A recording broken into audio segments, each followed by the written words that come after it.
Hey everybody, this is Nick Mayhew, three-time gold medalist and three-time world record holder, and you're listening to Power 98.5. We don't play the social game. We are social. Power 98.5.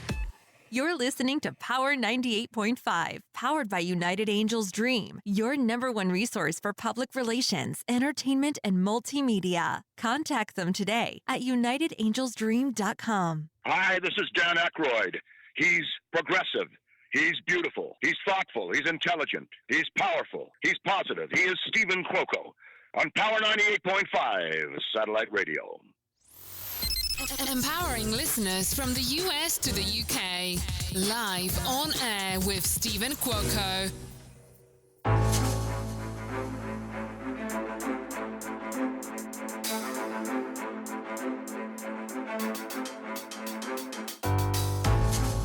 Good morning, good afternoon, and good evening. You are live on air with Stephen Cuoco on Power 98.5 Satellite Radio. All the best in talk, entertainment, reality TV, producing, music, you name it. 200 countries and counting.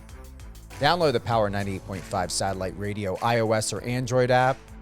Add the Power 98.5 Satellite Radio into your Alexa skill. Listen anywhere in your home, in your car, on vacation, in your RV. If you have the Elon Musk satellite service and you're clearly in a desert or somewhere where there is absolutely no signal, there should not be a signal, but you have a signal, you can listen to Power 98.5 out there while you're taking a piss in the desert or up in the mountains filled with trees and live nature. And we have somebody who I'm really excited to have here today with us. We have Steve Stanulis.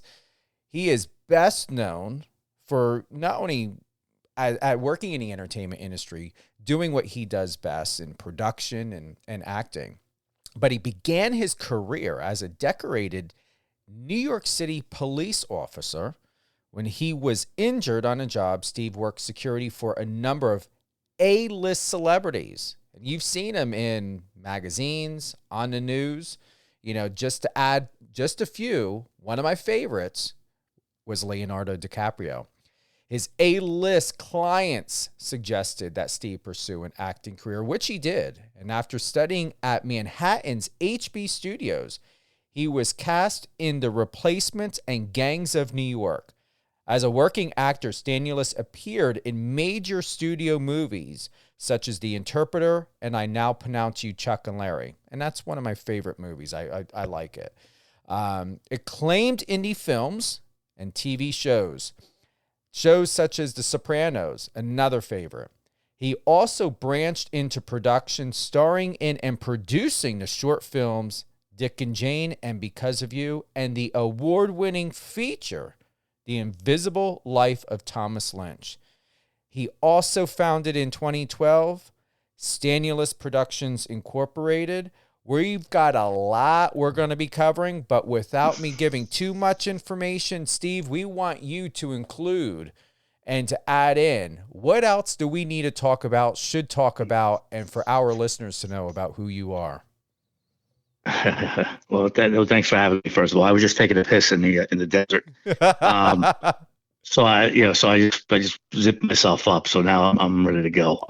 Don't worry, we had you on mute, so we didn't hear it.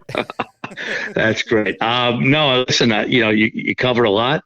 I had a very Forrest Gumpish type of life. I've always just happened to be, ironically, at the right place at the right time. Or some would argue at the right place at the wrong time. But yes, yes, it's been quite a ride. I mean, they should make a movie based on everything that's happened to me from Chippendales, which I think you left out, by the way, to the NYPD all the way through present. So yeah, there's definitely a lot to cover within each sector of my life. Do you find it rewarding being a former police officer to now in the world of entertainment? Where are the similarities, Steve, and where are the differences? Well, that's a great question. I was a police officer for about 7 years and got injured, but I got I've been out since like 2002. So obviously the job today is a lot different than it was back then. The main thing, like I said, I was exposed to a lot of stuff that somebody, obviously a civilian or somebody was a police officer wouldn't have seen in their lives, maybe once or twice. But I mean, all the experiences from seeing, unfortunately, homicides, suicides, floaters, people hanging, anything, any outrageous, egregious thing you can think of, I've probably seen. How that helped me is obviously those experiences were brought to projects I've done as either creating as a co-writer, an actor, producer, director, because of those experiences. So there's certain things that I've had a tongue thrown at me. So there's not too much I haven't seen, and that was only in 8 years. Imagine we're 20. But yeah, I would say the main thing would be that all the life experiences that I got out of being a police officer, I found beneficial to go where I had to go. You just did a recent post on Instagram, and I want to take a listen to this. Let's go ahead. Let's bring it up. We make films anywhere between the $100,000 to $2 million range. We have the ability to make any film will double what you paid for, if not more than that. We have so much access in-house. We have access to great casting directors. One of my dear friends, John Bianco, who directed 3 or 4 of my major films that we've done with Stanulis Productions. Relationships with casting directors, with distribution. If you want your film made and done right, you come to Stanulis Productions. We will make it happen. We are the cutting edge of new age production companies. Tell us more about that. Yeah, I mean, again, I didn't have, and again, let me start maybe a step back, and I'll answer the question. There's a reason why I'm stepping back. I had a unique situation where I had no interest in being in the acting world, none.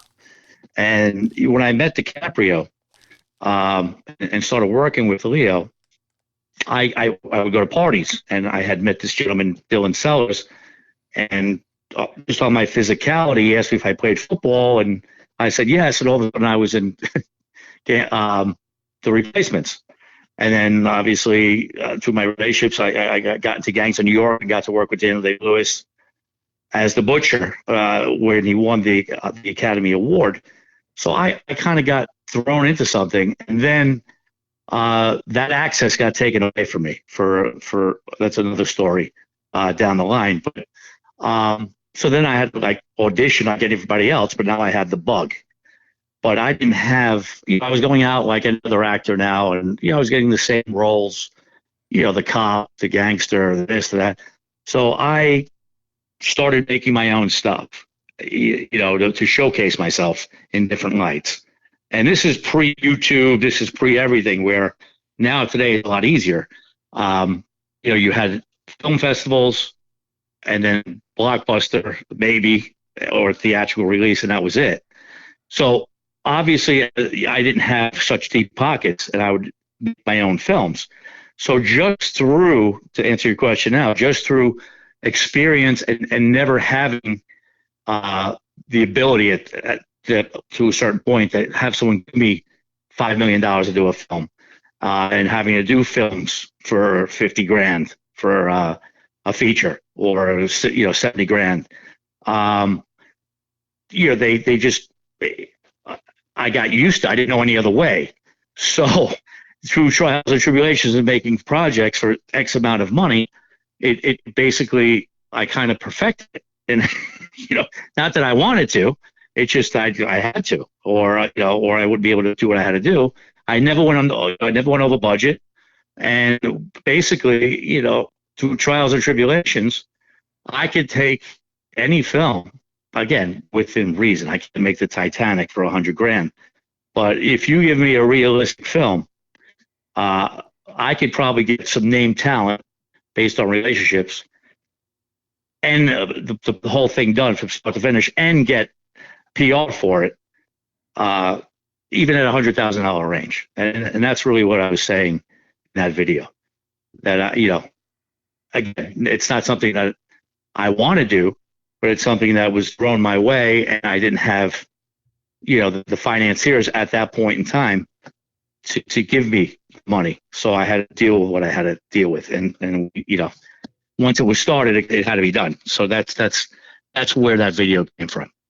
Do you find it easier, Steve, that as you maneuver through the waters of the business, getting through some of these roadblocks and financing and casting and everything else like that, does it get easier over time, or do you feel that things change ever so often to where you're not able to really perfect and maneuvering through this type of business? No, I think things get easier as you stick with it. That's why I think a lot of people fail, whether they're acting, directing, producing, because after one or two projects that don't go their way, I think they quit too early. As you start doing projects, because 99% of this business, unfortunately, is bullshit. There's a lot of guys in this business, all females, they talk a big game and have no intention on getting anything done. Once you develop a reputation and you say you're going to get something done and you continue to do it, and you have quality stuff, people think it's, as you go up in this business, it gets bigger, it gets smaller. So reputation and your word is everything. So when I call someone with a project they like, they're automatically in a lot of times without even saying, hey, you got to escrow my agent the money before a lot of times they're already in before we even, that's got to happen. But just on your reputation and your word over time, I think it makes things easier. Yes, there's things that change a lot as you go, and there's things you have to, maneuver on the fly as time keeps going, and, streaming becomes more of a thing as opposed to, back in 1999, if you were on TV, you were looked at as less than a movie star. Now everybody wants to do TV. So things change, but the more that they change, the more they stay the same. And I think the more you stick to your word and you become a reputable person, the more people look to connect with you and work with you. We know how much, film has changed. We used to have, as Steve, VHS and VHS to DVD. Right. Films have changed over times in a way the marketing and promotion and distribution happens. So because DVD and VHS is now obsolete. I think VH1 is also now obsolete as well. I don't know who watches that either. But do you find that the way films are made and the way they are done, it is much more intense, possibly slightly harder, but the demand to get it right. When we take a look at Top Gun and how that's become now a multi-billion-dollar franchise, and because the beautiful thing of it is it's not a sequel, it's a continuation, or it's not a remake. It's a continuation from the original. Not many films are going to do that. And so from your experience and your professional eye and experience in this business, Steve, is it easier to make great quality films, even though you don't have, when VHS DVDs came out, it was like a re-release and you were able to get additional, press and marketing. You have to get like these one-hit wonders. Like it has to hit just right. Right. Is my question going in a direction to where it makes sense, to where it's changed so much? Like, what do you have to do as a producer and an actor now to get it right the first time, knowing that the film makes it, There are no DVDs or VHSs to re-jumpstart a film and its marketing and promotions. Right. Yes. Again, there's a whole, strategy now that that's laid out before, that I would have to go into that. I don't want to, I don't want to bore people, but there's a structure on how this is done. But usually, the way to make money in this business is to keep your films at either 1.5 and under or $50 million and over. When people tell me they're doing a film for like $7 million, to me they're dead in the water. I'm not saying every film, but statistically, that's more accurate than not. And the reason why I'm saying that is, even now today, even if you're not doing a theatrical release, but you're going on demand, and then you're going to all these different platforms. I can't even tell you like some of the platforms I'm on. There's so many, But the point is, now it's about worrying about your trailer and your poster, because now you're on demand with 50,000 other films. So the only thing that makes you stand out, obviously, than having some recognizable talent on the box, is your artwork and your trailer. So it's funny because there's a lot of independent filmmakers that just they finish a film and they go wrong because they don't have money for post-production or money for PR, or they don't have money. They just slap some bullshit, excuse my language, poster together, and don't even realize they don't want to spend the extra $1,000 on a really kick-ass poster. But really, they're doing themselves a disservice, because that's the only thing that's going to differentiate you. Because when you're just scrolling through on your TV, unless a poster grabs your eye this minus Brad Pitt or Angelina Jolie or you're going to say, "Oh wow, that looks interesting," and then you're going to tap on it and look at the trailer. So if both of those things do not grab you, you're dead.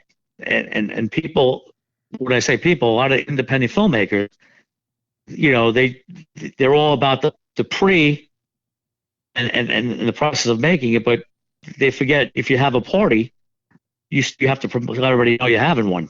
You can have a party at the Hefner Mansion. If nobody knows about it, no one's coming. So it's the same thing with a movie. So I think that's where a lot of people fall short. When you go to an art person to do your artwork, and they're getting quoted, "Hey, give me 50, it's 1,500, 2,500 for the poster." I guarantee you that's the difference in making 50% more of your sales if you had a really good poster.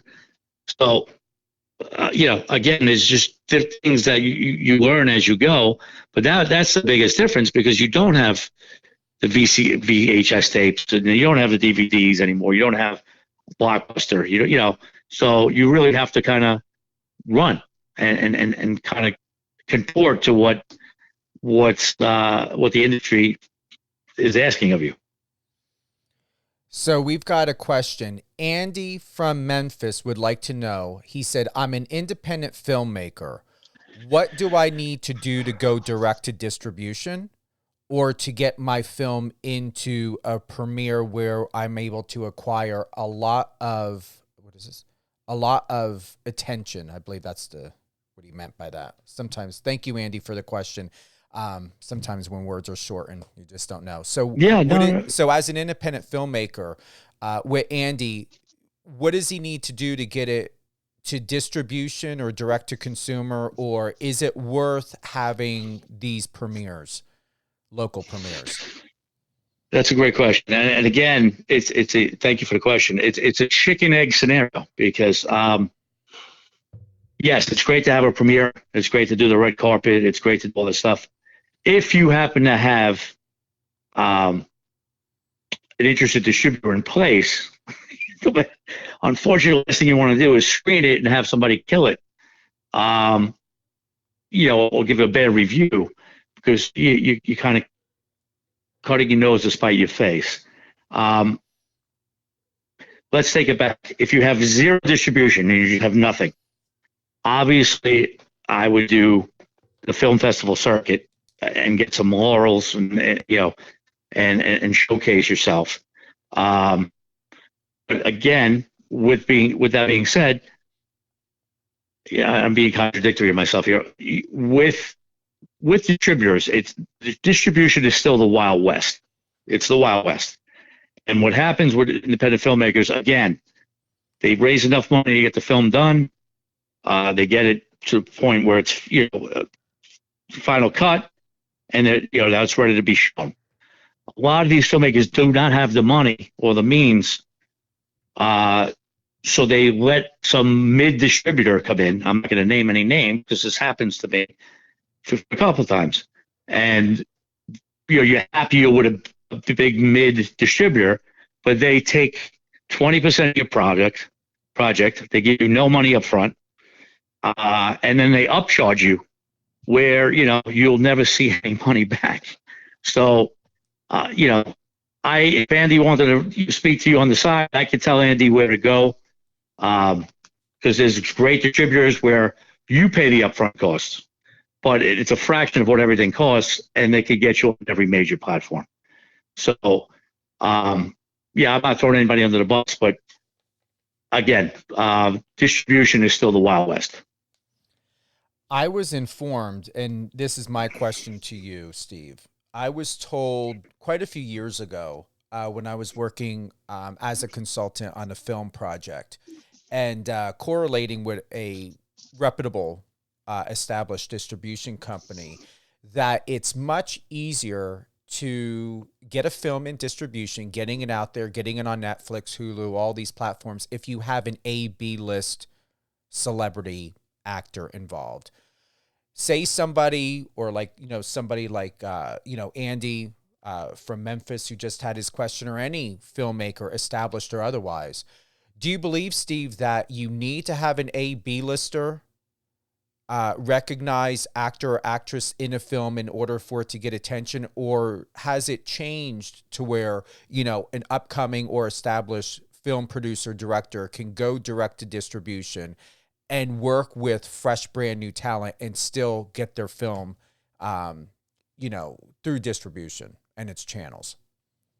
I believe you do need an A/B name, unless the genre is a horror, or you're doing a TV show. Why is that? Because horror, again, if you're doing a film, again, one of those old-fashioned slasher films, right? And you kind of get into it, and you had Angelina Jolie in the film, and she's getting cut up. It kind of takes you out of it because you're like, wait, that's Angelina Jolie. When you don't recognize any of the actors, it keeps you in the moment, because not that we know it's not real, but it feels real because you're not familiar with the actors on screen. You can't. I mean, if you're doing a romantic comedy with unknowns, again, I don't want to. Again, I'm only going by my experience, and what I've been told over the years through major, like through Lionsgate and through all these major studios. You can't do a romantic comedy with all unknowns. First of all, it's tough to sell around the world anyway, romantic comedies, unless you have, I keep throwing a name, I'll throw Chris Hemsworth in there, and it's like keep saying Brad Pitt. But, there's certain films that you can maybe do, maybe action, psychological thrillers, or horror, because they translate around the world. So if me and you are fighting and blowing shit up here, it still translates in China or Poland or Italy. If something's scary here, it's still scary in, again, Poland, China, where have you. Where you're doing a comedy, I find Sebastian Maniscalco tremendously funny, because he's talking about the way I grew up. But I find that hysterical, but somebody in Poland might not translate. So again, unless you have certain name actors in certain genres, it makes it harder to sell certain things. So let's say that I want to make a film, and I would like for you to be part of this and to hire you, your company. to bypass the BS and the politics of making sure I have this right and this right. Do you help with casting? Do you help with getting those A, Yes. B lists? See, that's the biggest thing, because most people don't know what needs to be done when are creating films. Of, do they get all a la carte, or do they need to go to agencies and deal with that bullshit and God only knows whatever else? So what makes it easier? What do you do now to just make it all a la carte, Steve, so people can just do a one-stop shop with you and Right. Well, cut again, out all the we other have stuff? right. Well, we have a, obviously we work with the same casting director all the time. We work with the same, we work with a lot of different agencies that she goes to and are familiar with us. So we give the script, the genre, and the budget to said agencies. And they give us who they think will mean the most, foreign and domestic, like two quote unquote anchor actors for that type of film. So just say you're giving me a $500,000 budget, psychological thriller, and and the script, obviously the script has to be good, but we'll just say the script is already good. We know it's good. So you're giving me a $500,000 budget to play with. We get the two anchor actors that we know are going to bring back the money. And obviously, there's a whole bunch of things that, that are involved that I can do with product placement, all these different avenues that most people wouldn't be able to do. And it's not that I'm smarter, it's just I've been doing it long enough, and kind of hung in there and started to learn as I went. So yes, it would be basically, you give me the script, the budget, and the genre. I mean, again, you got to kind of be realistic with your project. You can't be blowing stuff up and, blowing up the Empire State Building and then telling me you have a $125,000 budget. You know what I mean? It's got to kind of make sense. But yeah, I mean, usually you give me the script. We're always going to assume in this scenario the script is good, and basically find out what the budget is, and then who we can get for that said budget, which will help sell the film to a studio, and who means the most, both domestic and foreign. You're a father, and what would you have to say to parents that are looking to get their children in this industry? Is it something that you would encourage? Is there an age limit? What would you do as a father, and what would you recommend? It's a great question. It's funny because we just finished 8 episodes of a show that we're working on, that we're working with Peacock, and my daughter, my oldest, is 9, and I have 7-year-old twins, a boy and a girl, and they're starting now to realize what Daddy does, and they're showing interest. I mean, it's not like they want to start going to acting school yet, but they're getting a little bug up, to potentially, Dad, can I be in a film? What have you? I wouldn't deter anybody from doing anything they want to try. Again, this is an unscrupulous business. A lot of things have come to light over the years. I think today, especially being a father of daughters, with that whole Harvey Weinstein stuff and the whole pedophile stuff, with Corey Feldman, I think there's people more alert today than they were maybe back then. I definitely would be on top of them if they decided to move forward and they got cast in something, and I would definitely just not assume everything's okay and let them go to set and I'll pick you up in 8 hours. I would definitely stay on top of it, but I wouldn't deter anyone from doing anything. I would always say go. I was brought up in not in that mentality. I was brought up. That's not, you can't achieve that. That's a dream. You're a cop. That's what you're gonna do. That was what I was brought up on. I want more on letting them do what they want. So I wouldn't be opposed to it. I would just be, as a parent and a parent out there, I would just stay on top of them. I like that. Thank you for that. And what's your most proudest moment that you have of yourself? What have you learned about yourself that you're just absolutely proud of after all these years? Once having been a police officer, been in Chippendales, and now this career. Yeah, I mean, there's a lot within each one. I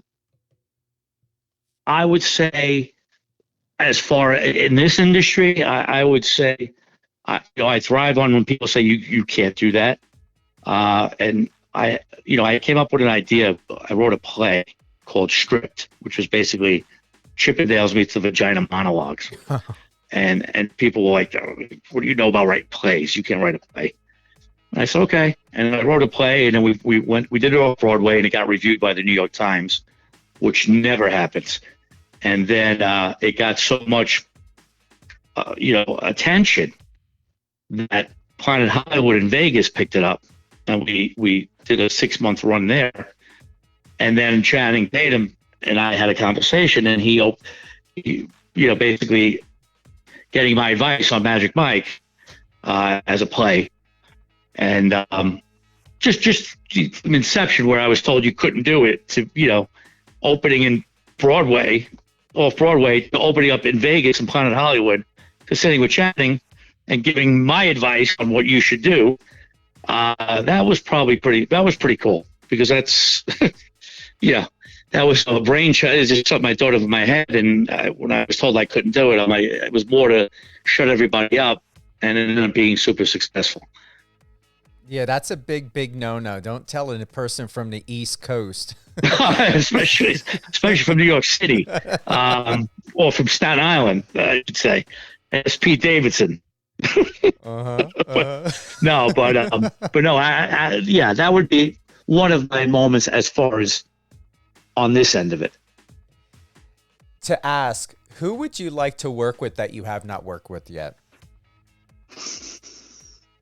That's a great question. Oh, wow. Probably Gary Oldman. Really? Which is kind of random, but he's just such, Yeah, after working with Daniel Day-Lewis, there's only certain guy. I got to work with Sean Penn, which was great as well. So to get to work with certain guys like that, Gary to me is a chameleon. He could do anything. I would say Gary Oldman. Again, it's random, but I just respect the hell out of him on what he could do. One thing I want to ask is, I remember seeing this a while back ago, is someone who I used to love watching on 21 Jump Street. Richard Grieco. Are you still in contact with him? Are you still friends? Yes, Richard's great. Richard's a good friend of mine. He's doing some good stuff. He's working a lot right now. He's doing really well. He's, certain guys there's three things on a film, right? There's guys that you hit it off with right away and you're friends with for life. There's other people you get along with, but they're more acquaintances. That when you see them, you're like, hey, what's up? But you don't really stay in touch. And it's just people you have nothing in common with. Richard and I just hit it off from day one. And, we share a lot of the same likes and views. And, Richard's a great guy. Who would you like? Shout out to Richard Grieco. I love Richard Grieco. I was just going to ask you, who do you want to give a shout out to? So that's perfect. There you go. Steve, I want to thank you for being with us today on Live on Air with Stephen Quoke on Power 98.5 Satellite Radio. Thank you to everyone who has tuned in to the live. We will re-air this episode. We're going to do tomorrow at 2 p.m. Eastern on power985.com. Tuesday, August 30th, 2 p.m. Eastern. We're going to recap all things Steve Stanulis, CEO of Stanulis Films, award-winning actor, producer, director, and published author. Steve, any golden drops you want to give of any upcoming projects, anything at all for fans and listeners to be prepared for? Sure, absolutely. Well, we discussed off there, I'm going to the Venice Film Festival. We produced a film called Monica, with Patricia Clarkson, which is getting a little bit of an Oscar buzz, which is pretty awesome. And we're just finishing up a series called Great Kills, which is a series. It's a dark comedy about a hitman that a documentary crew follows around. So it's pretty funny. Yeah, and there's some other things coming as well that you and I spoke about, but we'll get back on air another day for that. Yeah, you're more than welcome. When that documentary comes to pass, when I decide to release that documentary. As I told you before, you're moving in the right direction, Steve. You're going to have what needs to come to light, or what you decide that you want the public and the world to know. It's going to be on your terms, and I believe I'm going to tell you, I'm going to speak for myself. I'm looking forward to witnessing more things that you have planned out, and that you're going to gift the opportunity to us to know of your world and what your production company is going to be involved in. So, and even if you just want to talk whatever, it doesn't always need to be about film. Let me know. We'll bring you back on air. That sounds like a plan. I appreciate it. I appreciate the time today. Absolutely. And a big shout out and thank you to Andy from Memphis. Great question. And Steve, social media, website, where would you like people to connect with you? Sure. On Instagram, it's at Steve Stanulis. Pretty straightforward, or at Stanulis Films. Mm-hmm. And the website is www.stanulisfilms.com. Again, I'm on Facebook, Twitter, all pretty much under my name. All great things of Steve Stanulis. Oh, good. You're right. Yeah, I didn't get too creative with those. Yeah, it's pretty much just me. And for those that are listening, it is Steve, SteveStanulis.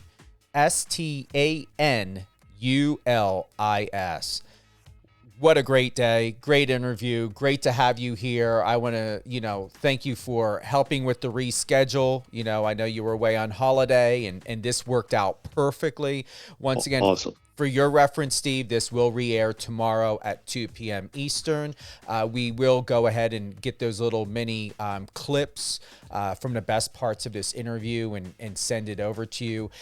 Christina did share with me that we did receive the email with some of your headshots on there. So thank you for sending that over. Perfect. How do you feel? Again, thank you so much. Great. This was great. I really appreciate the time, and I'm glad we got to speak. Absolutely. I love the fact that it was the questions were different that I'm used to getting, so it made it kept me on my toes a little more, which was good.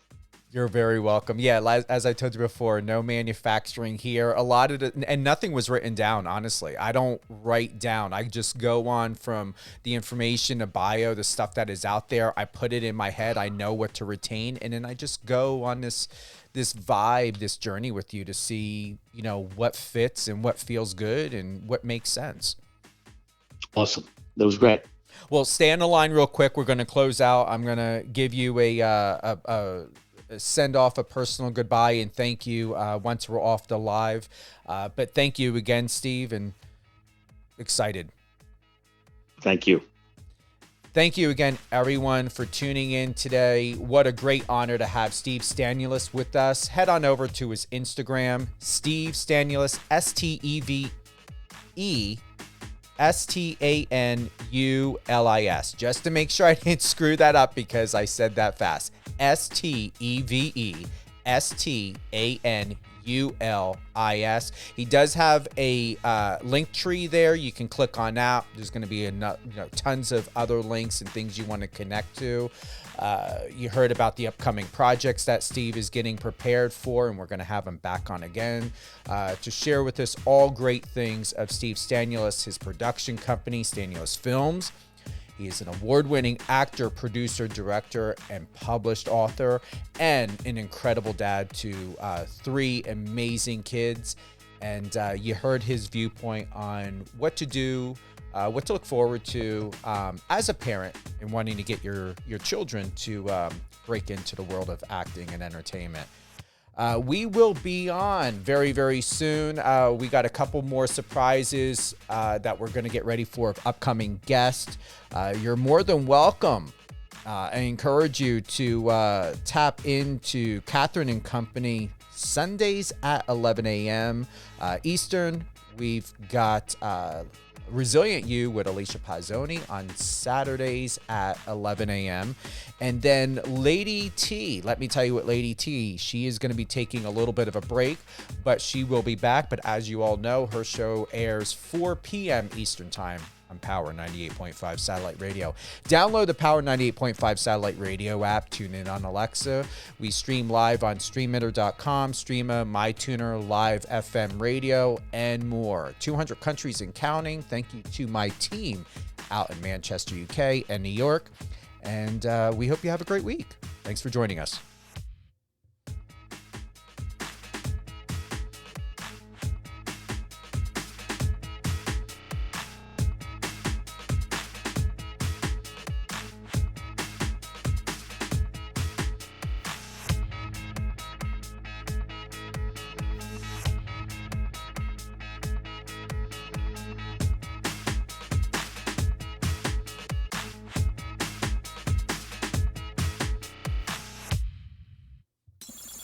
Friend us on your socials and let's connect.